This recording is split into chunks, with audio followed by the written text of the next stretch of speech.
Good morning student, मैं Maya Saraswat Madhuban public senior secondary school से class 11th। आज हम पॉलिटिकल में पढ़ेंगे चैप्टर 8 धर्मनिरपेक्षता। धर्मनिरपेक्षता, पंथनिरपेक्षता, ये क्या होते हैं? ये जब हमने संविधान वाली बुक की थी उसमें अच्छे से पढ़ा था कि धर्म और पंथ निरपेक्ष ये शब्द बाद धर्म निरपेक्षता शब्द था, बाद में पंथ निरपेक्षता जोड़ा गया। ये सब संविधान तक तो हमने पढ़ लिया था, लेकिन आज हम जो पढ़ेंगे धर्म निरपेक्षता के बारे में, ये पूरा इतिहास पढ़ेंगे आज इसका। धर्म निरपेक्षता वर्ड क्यों आया, इसे क्यों दिया गया और इसका क्या संबंध होता है। वैसे धर्म निरपेक्षता को, धर्म को हमेशा शिक्षा से, राजनीति से, इन सब से अलग रखा गया है धर्म को हमेशा, क्योंकि इन सब से क्या होता है, धर्म को अगर राजनीति में डाल दिया जाएगा तो वैसे इंडिया में तो बहुत भ्रष्टाचार फैला हुआ है, लेकिन ये भी है, हम एक लेवल पे कहे नहीं, लेकिन ये हर आम चुनाव जितने भी होते हैं उसमें धर्म के साथ ही नेता को तोला जाता है कि ये हमारे धर्म का है तो हम इसी को वोट देंगे, ये हमारे कास्ट का है तो हम इसी को वोट देंगे। लेकिन उसकी क्वालिफिकेशन नहीं देखी जाती कि ये कितना पढ़ा हुआ है, ये हमारे लिए, देश के लिए काम करेगा या नहीं करेगा, उससे उनको कोई मतलब नहीं है जनता को।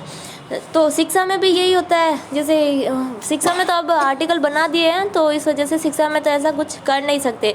शिक्षा के लिए तो जैसे शिक्षा का अधिकार दे रखा है बच्चों को, 6 से 14 वर्ष के बच्चों को पढ़ाना है, तो उसमें ऐसा नहीं है कि ये हिंदू है तो इसको नहीं पढ़ाएंगे, ये मुस्लिम है तो इसको नहीं पढ़ाएंगे। तो सबके लिए अलग, वो मदरसे हैं, मुसलमान के मदरसे होते हैं, ईसाइयों के लिए अलग से स्कूल्स होती है, वो अलग है, वो उनका मैटर अलग होता है, वो इसमें अपन इंक्लूड नहीं कर सकते। तो राज्य को नीति बनाने के लिए धर्म से तटस्थ होना चाहिए। जैसे कोई नीति बना रहा है तो धर्म से तटस्थ होनी चाहिए। और धर्मनिरपेक्षता में क्या होता है, सबके लिए समान धार्मिक स्वतंत्रता, यानी कि चाहे हिंदू हो, मुस्लिम हो, सिख हो, ईसाई हो, सबको वोट देने का अधिकार है, सबको पढ़ने का अधिकार है, सबको जीवन जीने का अधिकार है, आर्टिकल 21, और सबको हर चीज़ की स्वतंत्रता है, हर चीज़ के अधिकार अलग से दे रखे हैं। अब चैप्टर स्टार्ट करते हैं हम। जब विभिन्न संस्कृतियों समुदाय एक ही देश के साथ साथ रहते हो तो लोकतांत्रिक राज्य उनमें से प्रत्येक के लिए समानता की गारंटी कैसे करे। पिछले अध्याय में यही सवाल सामने आया था। पिछला अध्याय हमने कौन सा पढ़ा था? राष्ट्रवाद। इस अध्याय में हम देखते हैं कि कोशिश करेंगे कि सवाल का जवाब देने धर्मनिरपेक्षता की अवधारणा का इस्तेमाल कैसे किया जा सकता है। अब धर्मनिरपेक्षता की अवधारणा क्या होती है, इसका इस्तेमाल क्यों किया जाता है, और जो भी बातें होगी हम इस चैप्टर में पढ़ेंगे। और इसमें है, भारत में धर्मनिरपेक्षता का विचार सार्वजनिक वाद विवादों और परिचर्चाओं में सदैव मौजूद रहा है।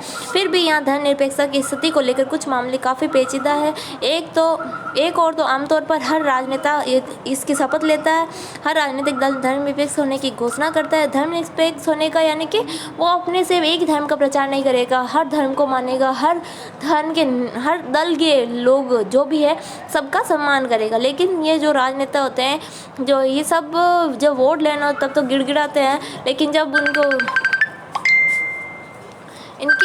जब इनका आता है तब ये जनता की सेवा करने में इनका नाम आता है, तब ये दूर हो जाते हैं। पुरोहितों और धार्मिक राष्ट्रवादियों द्वारा ही नहीं, कुछ राजनीतिज्ञों, सामाजिक कर्ताओं और यहाँ तक कि शिक्षाविदों द्वारा धर्मनिरपेक्षता का विरोध किया जाता है। इस अध्याय में हम इसी के बारे में पढ़ेंगे। क्या ये उन समाजों के लिए उपयुक्त है जिसमें धर्म का आज भी लोगों के व्यक्तिगत जीवन पर गहरा असर है? क्या धर्मनिरपेक्षता भारतीय मिट्टी में रोपा गया एक पश्चिमी पौधा है, यानी कि क्या है, पश्चिम से रोपा गया पौधा है, पश्चिम से आया हुआ है? क्या धर्मनिरपेक्षता में पक्षपात के चिन्ह है? और क्या इसमें अल्पसंख्यक के दृष्टिकोण, अल्पसंख्यक यानी कि जिनकी संख्या गिनी चुनी हो, यानी कि जैसे एक समुदाय है, जैसे चाहे हिंदू हो चाहे मुस्लिम हो, इन सब की जो आंकड़ा है जनसंख्या के उनका अकॉर्डिंग, तो वो होता है अल्पसंख्यक। जो कम होता है वो अल्पसंख्यक कहलाते हैं। क्या ये धर्म विरोधी है? इस अध्याय में हम यही पढ़ेंगे आज। नेक्स्ट है धर्मनिरपेक्षता क्या है। तो धर्मनिरपेक्षता क्या है? यही, यद्यपि यहूदियों के समस्त यूरोप में सदियों तक भेदभाव झेलना पड़ा। जो यहूदी लोग थे उन्हें यूरोप में क्या हुआ था, सदियों से भेदभाव झेलना पड़ा था।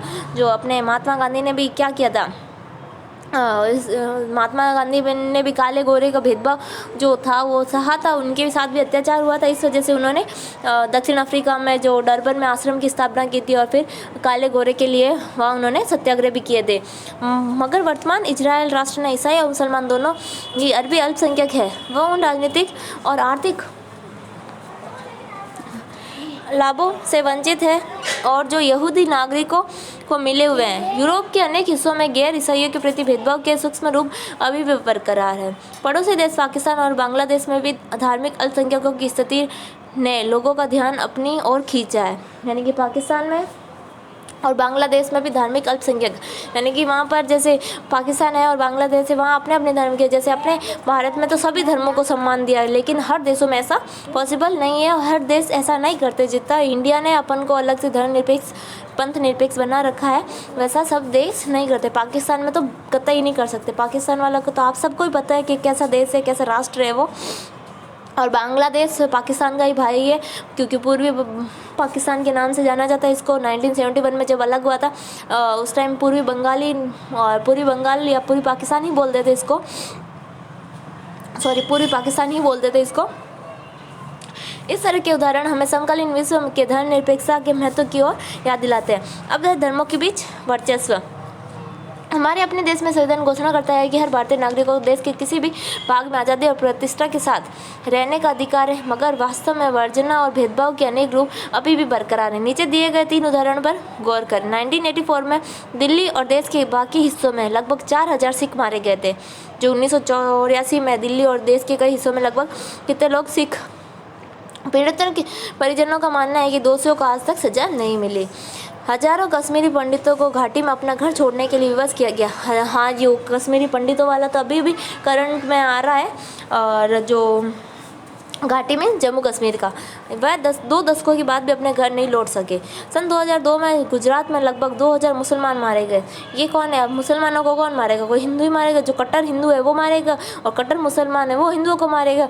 मतलब भेदभाव तो ये तब से चला आ रहा है जब भारत आज़ाद हुआ था 1947। 14 अगस्त 1947 को जो भीषण रात है, जो भयानक रात मानी जाती है, तब से ये उस टाइम तो बहुत लोग मारे गए थे। जो अब उसको छोड़ो, इन परिवारों के जीवित बचे हुए बहुत से सदस्य अभी भी अपने गांव वापस नहीं जा सके, जहां से वह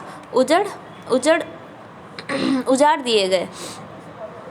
इन तमाम, अभी भी परसों की न्यूज़ है या कल की न्यूज़ थी, जो उसमें 74 साल बाद अपने भाई बिछड़े हुए थे मिले।